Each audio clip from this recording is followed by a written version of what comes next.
ದೂರದರ್ಶನದ ಸೋಷಿಯಲ್ ಮೀಡಿಯಾದಲ್ಲಿ ಟ್ರಾಲ್ ಕೂಡ ಮಾಡ್ತಾ ಇರ್ತಾರೆ. ದೂರದರ್ಶನದ ಸುದ್ದಿವಾಚನ ಮತ್ತು ಇವತ್ತಿನ ನ್ಯೂಸ್ ಚಾನೆಲ್ಗಳ ಸುದ್ದಿವಾಚನಕ್ಕೂ ಇರುವಂಥ ವ್ಯತ್ಯಾಸದ ಬಗ್ಗೆ ನೀವು ಅದನ್ನ ನೋಡಿದಾಗ ಏನು ಅನ್ಸುತ್ತೆ ನಿಮಗೆ?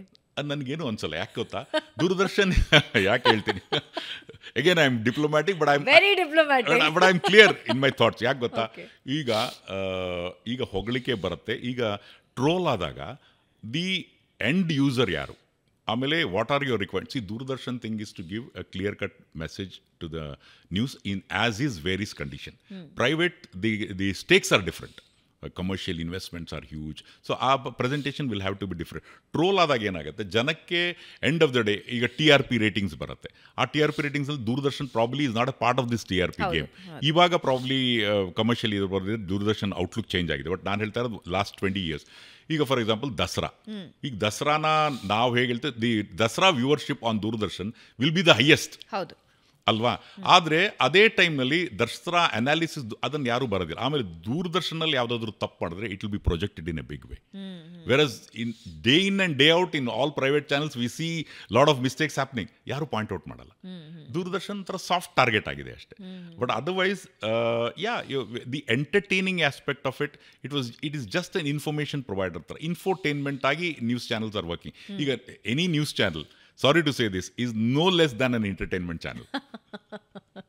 ಹೌದಲ್ಲ, ನೀವು ಒಪ್ತಿರೋ ಎಲ್ಲೋ ಬಿಟ್ಟು ಎಲ್ಲ ಚಾನಲ್ಸ್ಗೂ ಅಲ್ಲ. There are channels who maintain their ಆ ಕಾರಣದಿಂದ ಆ ಎಂಟರ್ಟೈನ್ಮೆಂಟ್ ಫ್ಯಾಕ್ಟರ್ ಕೊಡೋದು. ಈಗ ನ್ಯೂಸ್ ಅಂದರೆ ನಾವು ನ್ಯೂಸ್ ಅಷ್ಟೇ ಹೇಳಬೇಕು, ಅದನ್ನು ಗ್ಲೋರಿಫೈ ಮಾಡಬಾರ್ದು, ಅದನ್ನು ಬ್ಲೋಟಪ್ ಮಾಡಬಾರ್ದು, ಅದನ್ನು ಸೆನ್ಸೇಷನಲೈಸ್ ಮಾಡಬಾರ್ದು. ಇವೆಲ್ಲ ಮಾಡದೇ ಇರೋದ್ರಿಂದ naturally you get trolled. We require sensation. But ನಾವು ನಮ್ಮ ಕರ್ತವ್ಯಕ್ಕೆ ಸೀಮಿತ ಆಗಿದ್ರೆ ಅದಕ್ಕೆ ವ್ಯೂವರ್ಶಿಪ್ ಬರಲ್ಲ, ಜನಕ್ಕೆ ಲೈಕ್ ಆಗಲ್ಲ. But they stick on to their own principles. ನನ್ನ ಪ್ರಶ್ನೆ ಏನಂದ್ರೆ, ದೂರದರ್ಶನ ನ್ಯೂಸ್ ಹೆಂಗ್ ಕೊಡ್ತಾ ಇತ್ತು, ಈ ನ್ಯೂಸ್ ಚಾನಲ್ಸ್ ಜಾಸ್ತಿ ಬಹಳ ಜನ ನೋಡೋದೇ ಇಲ್ಲ. No issues, but there are dedicated Doordarshan. ಈಗ ಒಂದು ನ್ಯೂಸಲ್ಲಿ ಒಂಥರ ಬಂದು ಇನ್ನೊಂದು ನ್ಯೂಸಲ್ಲಿ ಬಂದರೆ ನಿಮಗೆ ಯು ವಿಲ್ ಬಿ ಸರ್ಪ್ರೈಸ್. ಕೆಲವು ಜನ ಸರ್ ಕರೆಕ್ಟಾಗಿ ನಾನು ಆಮೇಲೆ ದೂರದರ್ಶನ ಹಾಕಿ ನೋಡ್ಬಿಟ್ಟು ನಾನು ನೋಡಿರೋ ನ್ಯೂಸು ಸರಿನಾ ಇಲ್ಲ ಅನ್ನೋದು ನಾನು ಕನ್ಫರ್ಮ್ ಮಾಡ್ಕೋತೀನಿ ಸರ್ ಅಂತ. ಅದಕ್ಕಿಂತ ದೊಡ್ಡ compliment I mean you might have also heard. ಈಗ ಔಟ್ಲುಕ್ ಬಂದಿರುತ್ತೆ, ಈ ನ್ಯೂಸಲ್ಲಿ ಹಿಂಗೆ ಬಂದಿರುತ್ತೆ, ಅದ್ರ ಕರೆಕ್ಟಾಗಿ ಇದ್ರದ್ದು ಆ್ಯಕ್ಚುಯಲ್ ಆಗಿರೋದೇನು ಅಂದರೆ very in simple terms you can see it on Doordarshan. If you are having pride in your work, trolls will not work. Wonderful. Yeah, ತುಂಬ ಕಾರ್ಯಕ್ರಮಗಳನ್ನು, ಎಷ್ಟು ಕಾರ್ಯಕ್ರಮ ಆಗಿದೆ ಇಲ್ಲಿವರೆಗೂ? ಕೌಂಟ್ಸ್ ಏನಾರು ಇಟ್ಟಿದ್ದೀರಾ? ಇಟ್ಟಿದ್ದೀನಿ. ಆಲ್ಮೋಸ್ಟ್ ಕ್ಲೋಸ್ ಟು 5,000 ಹತ್ತಿರ. And voice was more than 8,000 plus.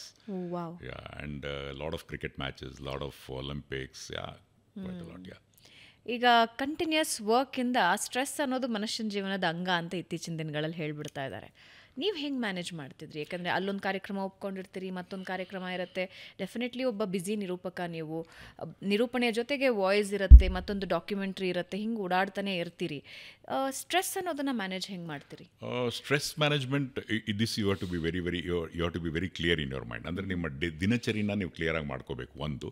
Second thing, when passion becomes your work. ಈಗ ಜೀವನಕ್ಕೆ ಏನು ಅಗತ್ಯ ಇದೆ? ಗಾಳಿ, ನೀರು, ಬೆಳಕು, ಊಟ. ಈ ಕೆಲಸನೂ ಸಹ ಅದ್ರದ್ದು ಒಂದು ಅಂಗ ಅಂತ ಅನ್ಕೊಬಿಟ್ರೆ I think there will be no stress. It's as good as a glass of water. ನಮ್ಗೆ ಬೇಕೇ ಬೇಕು ಬಾಯಾರಿಕೆ ಆದಾಗ. ಸೊ ಈ ಪ್ಯಾಷನ್, ಈಗ ನನ್ನ anchoring was my passion. So ಅವಾಗ ನಿಮಗೆ ಸ್ಟ್ರೆಸ್ ಆಗೋದೇ ಇಲ್ಲ. ಈಗ ಎಲ್ಲ ಕಡೆ ಯಾಕೆ ಸ್ಟ್ರೆಸ್ ಆಗ್ತಾ ಇದೆ ಅಂದರೆ, IT-ನಲ್ಲಿರೋರು, ಫಾರ್ ಇಂಜಿನಿಯರ್ಸ್ ಎಲ್ಲ ಭಾಳ ಜನ ಬೇರೆ ಕೆಲಸ ಮಾಡ್ತಾ ಇದ್ದಾರೆ, ನೀವು ಇಂಟ್ರ್ಯೂ ಮಾಡಿದ್ರಿ ಅಂತೇಳಿ. ವೈ ಇಟ್ ಹ್ಯಾಸ್ ಹ್ಯಾಪನ್, ಅವ್ರಿಗೆ ಸಾಕಾಗಿರುತ್ತೆ ಆ ಕಾರ್ಪೊರೇಟ್ ಲೈಫಲ್ಲಿ, ರೇಡಿಯೋ ಇದರಲ್ಲಿ, ಯಾವುದೋ ಒಂದು ಚಾನಲ್ ಆದರೆ ಅವಾಗ ಏನಾಗುತ್ತೆ, ಬೇರೆದಕ್ಕೆ ಡೈವರ್ಟ್. ಅದು ಬಿಡೋಕ್ಕಾಗದೆ ಅಲ್ಲೇ ಇರ್ತಾರೆ ನೋಡಿ, ಅವಾಗ ಅದು ಸ್ಟ್ರೆಸ್ ಆಗುತ್ತೆ. But there is inevitability. ಈಗ ಒಂದು IT ಸೆಕ್ಟರ್ಲಿ ಇರ್ತಾರೆ, ನಾನು IT ಬಿಟ್ಬಿಟ್ಟು ಹೋಗ್ಬಿಡ್ತೀನಪ್ಪ ಅಂದ್ರೆ, ಬಟ್ IT ಬಿಟ್ಬಿಟ್ಟು ಹೋದರೆ ದೇರ್ ಇಸ್ ಎಕ್ಸಿಸ್ಟೆನ್ಸಸ್ ಅದೇ ಥರ ಇರೋಕ್ಕೆ ಸಾಧ್ಯನಾ ಅಂತ ಯೋಚನೆ. ಕೆಲವು ಭಾಳ ಜನ they have taken wrong decisions for the sake of stress. ಆಯಿತು ಜಾಸ್ತಿ ಕೆಲಸ ಬಿಟ್ಬಿಟ್ಟು they are in trouble. So ಆ ಬ್ಯಾಲೆನ್ಸ್ ಮಾಡಬೇಕಾಗಿರೋದು ಅನಿವಾರ್ಯತೆ ಇರೋ ದೃಷ್ಟಿನಿಂದ. ಅದು ಅನಿವಾರ್ಯವಾಗಿದ್ದರೆ ಸ್ಟ್ರೆಸ್ ತೊಗೊಳ್ದೆ ಸಿನ್ಸಿಯರ್ ಆಗಿ ಆ ಕೆಲಸನ ಮಾಡ್ಕೊಂಡಿರೋದು ಭಾಳ ಒಳ್ಳೆಯದು. So I manage stress only because it's inevitable ಅಂತ ನನಗೆ ಅನಿಸಿಲ್ಲ. ಇದನ್ನು ನಾನು ಖುಷಿಯಿಂದ ಮಾಡ್ತಾ ಇದ್ದೀನಿ. So stress levels are very minimum. Very minimum. Only thing is ಒಂದು ಜಾಗದಿಂದ ಒಂದು ಜಾಗದ ಹೋಗೋದು. ಕೆಲವು ಸಲ ಏನಾಗುತ್ತೆ ಅಂದರೆ ಆ ಡೆಸ್ಟಿನೇಷನ್ ಕರೆಕ್ಟ್ ಟೈಮಿಗೆ ರೀಚ್ ಆಗ್ತೀನಾ, ಅಲ್ಲಿ ಪಾರ್ಕಿಂಗ್ ಸಮಸ್ಯೆ ಇದೆಯಾ, ಹೇಗೆ ಅಲ್ಲಿ ಆಡಿಯನ್ಸ್ ಹೆಂಗಿರ್ತಾರೆ, ಹೇಗೆ ನಾವು ಹೋಗ್ಬೋದು, ಈ ರೀತಿ ಸ್ಟ್ರೆಸ್ ಬಿಟ್ಟರೆ ಬೇರೆ ವರ್ಕ್ ಸ್ಟ್ರೆಸ್ ಇಲ್ಲ. Once you start liking your work, ಈಗ ನೀವು 16 ಇಯರ್ಸಿಂದ ಮಾಡ್ತಾ ಇದ್ದೀರಿ, ನಿಮ್ಗೆ ಏನಾದ್ರು ಸ್ಟ್ರೆಸ್ ಇದೆಯಾ? ಆ ನಾರ್ಮಲ್ ಸ್ಟ್ರೆಸ್ ಬಿಟ್ಬಿಡಿ, ವರ್ಕ್ ಸ್ಟ್ರೆಸ್ ಇದ್ದೇ ಇರುತ್ತೆ. You have to give the 7 ಗಂಟೆಗೆ ಇದ್ಕೋ ನೀವು. Other than that you are enjoying your work. So that is the reason you are doing it for 16 years. ಇಲ್ಲಾಂದ್ರೆ ನೀವು ಏನೋ ಒಂದು ರೋಸ್ ಹೋಗಿ ಸ್ಟ್ರೆಸ್ ಜಾಸ್ತಿ ಆಗಿ ಬಿಟ್ಬಿಟ್ಟು ಇನ್ನೇನೋ ಮಾಡಿಕೊಂಡು ಅಲ್ವಾ? So that is there lies the answer. You must love what you do, you must like what you do, and don't crib, don't never ever feel guilty. Have gratitude, ದೇವ್ರಿಗೆ thanks ಹೇಳಿ. So and lead a happy life. ಯಾರ್ lovely. So 5 ಸೂತ್ರಗಳು ನಿರೂಪಕರಿಗೆ ಯಾರಿಗಾದರೂ ಕೊಡಬೇಕು ಅಂತ ಹೇಳಿದ್ರೆ ಪಂಚಸೂತ್ರಗಳು ಯಾವುದು? ಪಂಚಸೂತ್ರಗಳು, ಫಸ್ಟ್ ಆ್ಯಂಡ್ ಫಾರ್ಮೋಸ್ಟ್ ಥಿಂಗ್ ಕೆಲಸದ ಬಗ್ಗೆ ತಿಳ್ಕೊಬೇಕು ಫಸ್ಟ್. ಸೆಕೆಂಡ್ ಥಿಂಗ್, ಯಾವುದೇ ರೀತಿಯಾದಂತಹ ಅನಗತ್ಯ ಕಾಮೆಂಟ್ಗಳನ್ನು ಮಾಡಬಾರ್ದು. ಅಂದರೆ ನಿಮಗೆ ಸಂಬಂಧಪಟ್ಟೇ ಇರೋದು on your own, you must not do. That is the second most important thing. Third thing, you must not worry about the results of ಇದರಿಂದ ನನಗೆ ಇದು ಸಿಗತ್ತಾ, ಅದರಿಂದ ಅದು ಆಫ್ಟರ್ ಎಫೆಕ್ಟ್ಸ್ ಎಷ್ಟು ದುಡ್ಡು ಬರುತ್ತೆ, ಎಷ್ಟು ಇದು ಬರುತ್ತೆ, ಬಿಗಿನಿಂಗ್ ಸ್ಟೇಜಸ್. ಬಟ್ ದುಡ್ಡಿಗೆ ಬೇಕೇ ಬೇಕು, ನೀವು ಹೇಳಿದ್ರಿ ದುಡ್ಡು ಬೇಕೇ ಬೇಕು.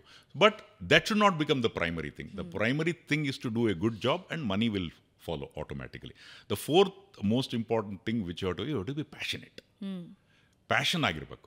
You must like that work. ಆಮೇಲೆ fifth one, you should feel it's your family work.